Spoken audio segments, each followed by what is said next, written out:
So does anyone remember Dragon Ball Budakai 2? It is a PlayStation 2 game, for those that don't know. And it was a lot of fun. I liked it. I enjoyed it a lot. It was like a board game, in a way. And a lot of the mechanics in it were a lot of fun. It also gave in some fusions that were not in the comic. Yeah, the comics, the mangas, anime, stuff like that.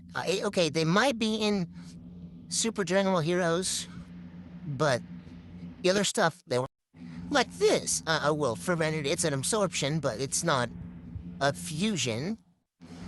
But yeah, it had the, let's see. It had a absorption of Cell, Frieza, Vegeta, Piccolo, and also a Tien and Yamcha fusion. Now, the Yamcha one is fused along with the Tien one. And fun fact, it actually makes your character weaker.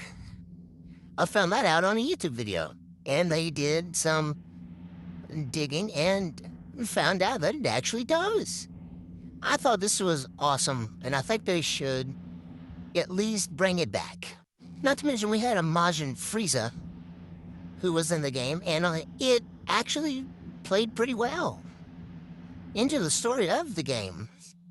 Not to mention that it gave us Majin Cell as well. And what a part in the game, you were in the hyperbolic time chamber, and you had to get Goten and Trunks fused into Gotenks. Then depending on where you moved, Majin Buu, or not Majin Buu, but Super Buu, would move towards a character. And that would be Cell or Frieza. And depending on what you would get, or where you would go, he would absorb Frieza or Cell. I think this is a better picture. And how he would do that is he would just walk up to him, and there'd be a little bit of an animation to where the Buu, like, remember when Super Buu will Gohan absorbed when his antenna got severed? Yeah, and it formed around Vegito, and he shot close to Super Buu and absorbed him. Yeah, that's how it was going to be, and that's how it did with all four of these.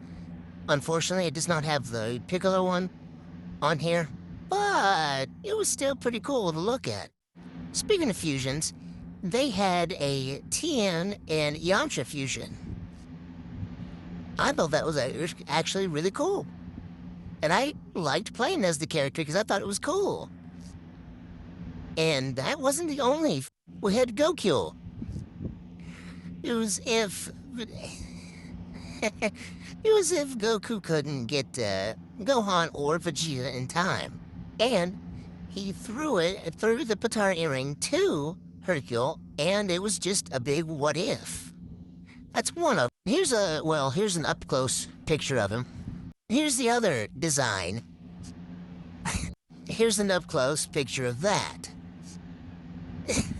We also had this character in it too.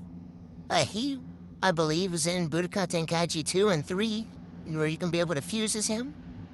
I believe that. I believe that's true. And he was also in Budakai 2, and you could fuse to become him as well. All those fusions were pretty cool. I liked them. I think they should be brought back. This one isn't from Budakai 2. It's actually from Budakai 1. I wanted to throw it in there because I think that it was a hilarious what-if scenario, or just, actually, no, it wasn't a what-if. It was a nightmare scenario that Cell had. And I think that it was just kind of funny. And to be honest, I think they should bring back all these characters. But yeah, like I was saying, I do think they should bring them all back into future Dragon Ball games, like future what-if stuff. Anyway, so what are your guys' thoughts on all these?